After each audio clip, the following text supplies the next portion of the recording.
Hello, it's me, Oscar from Marijuana Garden. Francis Leavy's Handprint. Francis Leavy was a dedicated firefighter during the 1920s. He lived at 6507 Whipple, where neighbors admired his yard work. He loved his job, and his peers loved him. A firefighter always ready with a smile and a helping hand.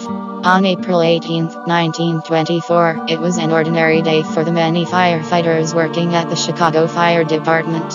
Francis's colleagues became aware of a change in his demeanor. Suddenly, he was an unsmiling, grunting guy washing a large window at the Chicago Fire Department, not looking at anyone or talking. After a few minutes, Levy suddenly announced that he had a strange feeling, a feeling that he might die that very day. At that very moment, the phone rang in the most melodramatic manner, a bus conductor announcing that he was noticing flames coming from the Curran's Hall, a four-story building located many blocks away. A fire was raging at a building quite a long way from the fire department, and no time was to be wasted.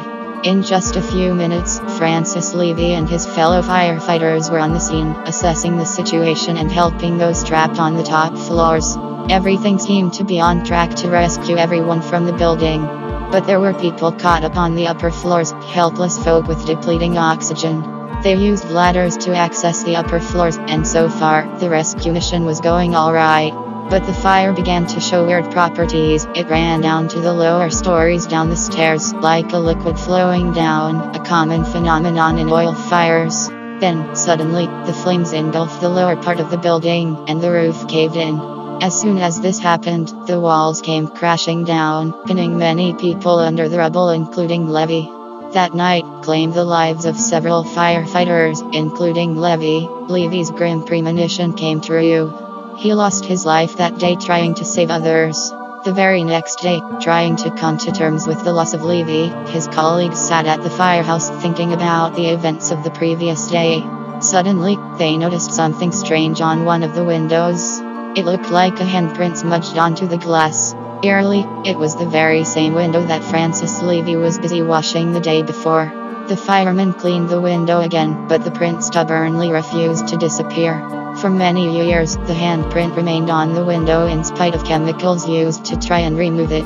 The strange mystery remained unsolved, but came to an abrupt end, sadly, when a careless paperboy threw a morning paper upon the closed window on April 18, 1944, destroying the glass and the handprint, causing it to shatter into pieces. But the ghostly handprint story? That I'm not so sure about. If the handprint was on the window, no one seems to have bothered to take a photograph of it.